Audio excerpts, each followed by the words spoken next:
Sabe aquelas páginas fit que tem por aí no Instagram que compartilham conteúdo todo santo dia, 10, 20 fotos por dia de coisa que eles não fazem, que eles pegam na internet e muitas vezes um post contradiz o outro post da mesma página?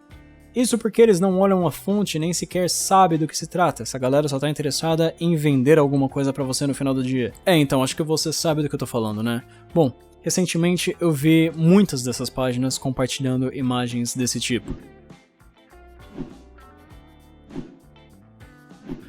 Esse é o tipo de coisa que dá até preguiça de falar a respeito, mas infelizmente tem pessoas sendo enganadas com esse tipo de imagem que visa manipular e enfiar a goela abaixo alguma ideologia. Antes de tudo, eu não tenho nada contra veganos ou vegetarianos. Eu só tenho contra pessoas que tentam enganar as outras, distorcer fatos, distorcer a realidade para que o mundo caiba na ideologia delas. Então, vamos abordar cada uma dessas 3 pérolas individualmente. A primeira delas, a carne vermelha versus o feijão. Bom, essa eu tenho que dizer que é a melhorzinha de todas, já que ela não chega necessariamente a mentir, mas sim omitir os fatos. De fato, 100 gramas de feijão cru tem em torno de 20 ou 22 gramas de proteína, e 100 gramas de carne vermelha tem em torno de 20 e 22 gramas de proteína. Carnes como um todo não tem fibra, já o feijão, sim, tem muita fibra. E feijão, na real, é um puta de um alimento que, se você gosta, nunca deveria faltar no seu prato. Eu, por exemplo, tento comer ali quase que todos os dias, pelo menos um pouco de feijão. Porque não só ele é barato, como é muito nutritivo, tem um baixo índice glicêmico, e eu diria que agrada aí o paladar da maior parte da população brasileira. Mas se a questão da proteína e das fibras está certa, qual que é o problema da imagem? O problema é que esqueceram de mencionar que essas 100 gramas de feijão cru se tornam de 300 a 450 gramas de feijão cozido. Isso vai depender muito do preparo, se você come ele com mais caldo ou menos caldo. E comer essa quantia de feijão em múltiplas refeições para bater uma alta ingestão de proteína diária é tarefa para poucos. O segundo ponto é que essa quantia de feijão ali repetida em 3 vezes no dia, para você obter ali 66 gramas de proteína, o que ainda é pouco para quem treina, lhe ofertaria 45 gramas de fibra. E 45 gramas de fibras só do feijão, sem contar as outras coisas que você ainda vai comer, é muita coisa. E provavelmente isso causaria um desconforto intestinal absurdo, não só para você, como para quem tá perto de você, né?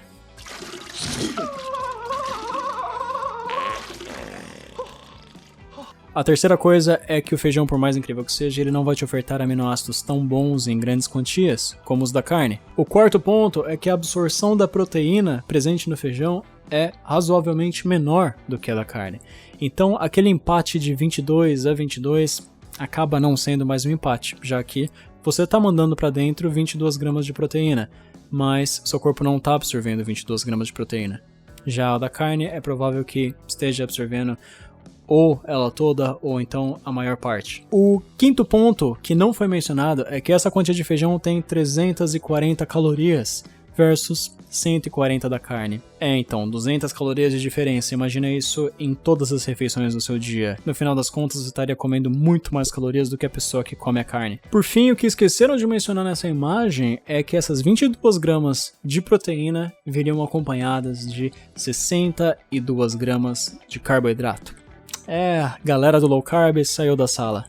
Versus 0 gramas de carboidrato da carne. Mas como eu não quero omitir nada de vocês e ser justo com ambos os alimentos, essa quantia de carne vai ter em torno de 6 gramas a mais de gordura do que o feijão. Que conste que eu levei em conta a paleta, que é uma carne ali meio termo, nem tão gordurosa e nem tão magra.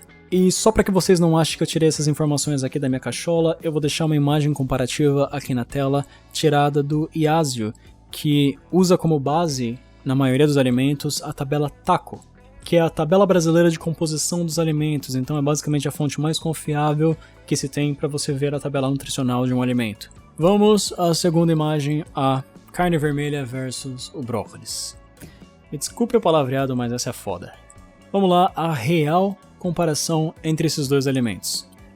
Como vocês podem ver, 100 calorias de brócolis apresentam 8,3 gramas de proteína e não as 11 que a imagem mostrava. E ele perde para carne que tem 12 gramas e não 6,4 como eles tinham mostrado. Ou seja, eles estão mentindo na cara dura, e não só isso, todos os fatores mencionados na outra imagem se aplicam aqui também. As 100 calorias de brócolis terão menos proteína, de menor valor biológico, de menor absorção, e você vai ter que comer 6 vezes mais brócolis para obter aquela quantia. O que pode ser positivo para quem tende a sentir muita fome e necessidade de comer muito. Mas não só isso, o brócolis vai ter as 20 gramas de carboidrato que não estarão presentes na carne, não que isso seja necessariamente algo ruim. E agora vamos à terceira imagem, que seriam os vegetais versus os animais. O Leandro Twin já mencionou essa imagem num post dele, mostrando o erro que tem por trás dela, mas vamos dar uma olhada e ir um pouco além. Como tem muitos vegetais aqui, vamos usar o brócolis como representante oficial dos vegetais, já que ele foi mencionado anteriormente. Em 100 gramas de brócolis a gente encontra 2,8 gramas de proteína,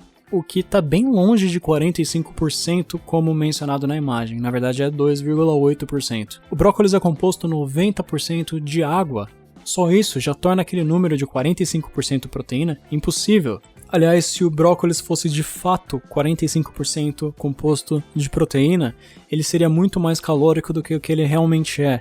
E 100 gramas de brócolis teria ali, no mínimo, 180 calorias advindas da proteína, fora o carboidrato.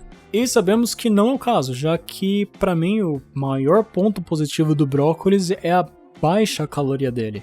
Isso é porque ele é baixo em tudo, ele é baixo em carboidrato, ele é baixo em proteína e ele é quase que nulo em gordura, justamente por ser 90% água. Mas pra gente dar um baita desconto pra essa imagem, que por sinal ela não merece, vamos considerar os vegetais desidratados e remover esses 90% de água da conta, sobrando apenas aqueles 10% que representam os macronutrientes. Ainda assim que a gente tirasse toda a água da conta, esse número de 45% estaria completamente errado, já que ele teria 28% de proteína e não 45%. Porra, e convenhamos, é justo você comparar o vegetal desidratado, ali basicamente na forma de um suplemento, com a carne no estado normal dela? Pô, se você quer uma comparação justa, desidrata um, desidrata o outro também.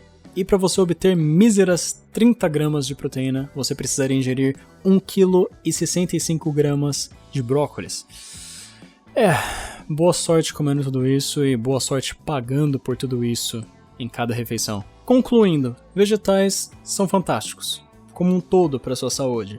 E se você é vegano, dá sim para você ter uma alta ingestão de proteínas. O único problema é que talvez seja difícil você ingerir muita proteína sem, consequentemente, ingerir muito carboidrato, já que sempre vai ter mais carboidrato do que proteína nos vegetais. Fora isso, também talvez você tenha algum desconforto ali na digestão devido à excessiva ingestão de fibras. Mas é legal lembrar que hoje em dia tem suplementos veganos que acabam com esse problema. Então eles pegam os aminoácidos que geralmente quem é vegano tem uma deficiência e conseguem concentrar altas quantias de proteína sem o carboidrato. Lógico que para você fazer isso você vai acabar pagando um pouco mais, porque esses suplementos são mais caros do que os suplementos comuns, como whey e albumina. Já quanto às pessoas que promovem esse tipo de conteúdo, esse tipo de imagem, eu acredito que a grande maioria delas é inocente, eu diria ignorante, não sabe que aquela imagem que ela está compartilhando na verdade é uma mentira, tentando empurrar uma ideologia. Já quanto aos criadores, é impossível de acreditar que eles não tivessem mal intencionados querendo manipular alguém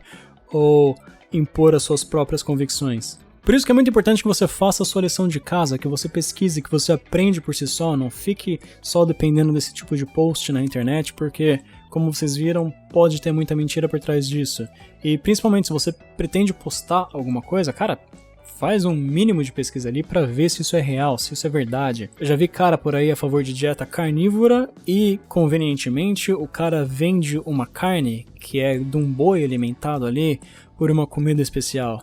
Então, bastante conveniente você falar para milhões de pessoas que o correto é só comer carne quando você vende carne e que a pessoa tem que comer a sua carne especial porque são bois especiais que são alimentados ali com sei lá o que.